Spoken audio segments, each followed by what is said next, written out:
Alright, this video continues on with us working with rational numbers in fraction form. This time we'll be looking at how to multiply and divide them. So again, this should be review from previous years, but we'll just remind ourselves of it and do a few examples to make sure that we remember. So first, multiplying fractions. Multiplying fractions is probably the easiest operation to do with fractions. You don't need to worry about denominators or anything like that. All you've got to do is line up your fraction and multiply the numerators or the top numbers and then multiply the denominators. And then you'll want to reduce to put it in simplest form. So we will do an example. We will multiply 3/4 times negative 2/3. Okay, so with our rule, we just simply multiply the numerators. So numerators, the top number, 3 times negative 2. 3 times 2 is 6, and the negative makes it a negative 6. Okay. Then we multiply the denominators. 4 times 3 is 12. And we have negative 6/12. Now we like to write that in simplest form, so we can see that both 6 and 12 could be divided by 6. And when we do that, we end up with negative 1/2. That would be our final answer in simplest form. Okay, so multiplying fractions, pretty simple. Just multiply the top and then multiply the bottom.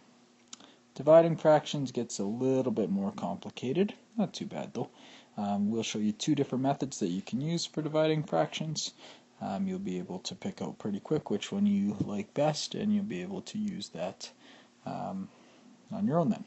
Okay, so first method is to use a common denominator. So to do this, you'll write the fractions with a common denominator first, and then simply divide the numerators, the top numbers. You'll keep the bottom number the same, and then you'll want to reduce that to simplest form. So, for example, if we had negative 1/2, and we were going to divide that by negative 2 3/4, okay, we want to end up with a common denominator here. But before we do any of that, we should look at this and see that we've got mixed numbers. It's going to be easier for us to work if we've put that into improper fractions instead. So let's go ahead and do that. Negative 1/2 is going to become, we take the whole number, multiply it by the denominator, and add the numerator. So 1 times 2 plus the other 1 becomes negative 3/2, okay, divided by negative 2 times the 4, and then add that 3 is negative 8 plus 3, negative 11/4.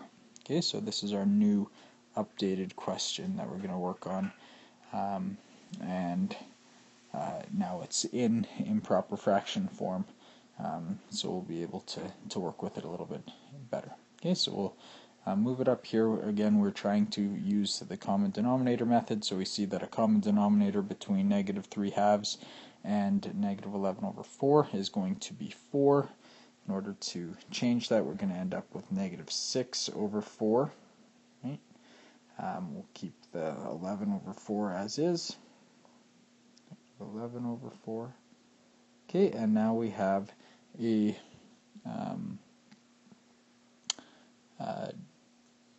division statement that we have a common denominator.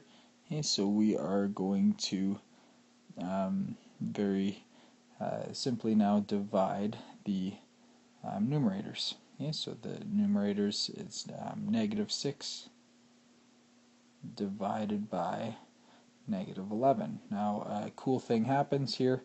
The denominators, the original denominators, are going to simply cross off, right? Because we are dividing them over each other, which means that we could, to show that step a little bit more clearly, Okay, we would go that, make it look like this, negative 6 divided by negative 11, that becomes our top.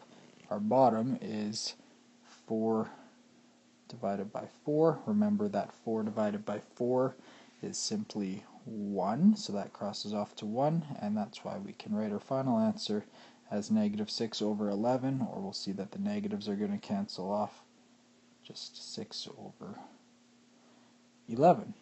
Okay, so that's going to be method 1, using the common denominator. So kind of a nice little way to get rid of that denominator.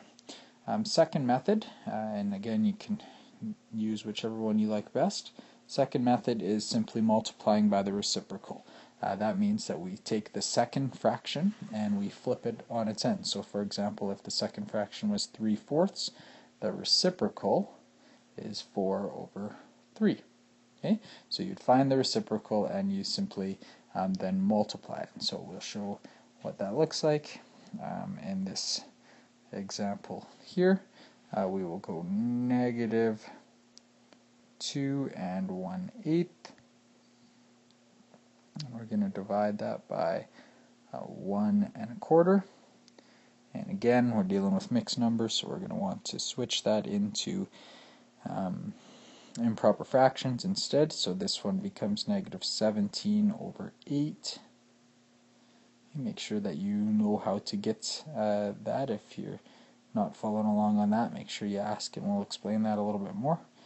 Okay, and that's going to be divided by 5 over 4. Okay, so in this method we simply take this second fraction, so in this case the second fraction is this 5 over 4. We're going to switch it around and we're going to change that sign to a multiplying sign. And so our new statement, which is mathematically exactly equivalent, is going to be negative 17 over 8.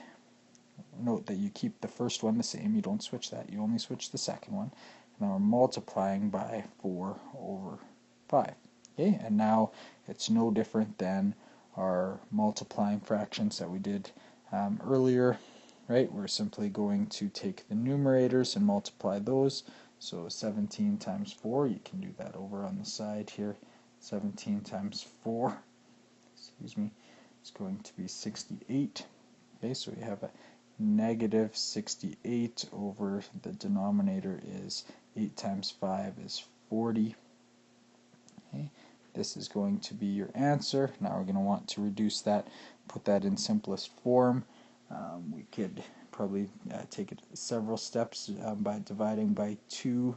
Right? We'll have negative 34 over 20 would be one step, and we can go even further than that. We can go negative 17 over 10 would be about as far as we could go, because 17 is a prime number then. Okay, so that would be how you do the second method. Just switch that second number around and then treat it as a multiplication 1 instead. Okay, that's multiplying and dividing by fractions. We'll do more examples in class. Hope that's helpful.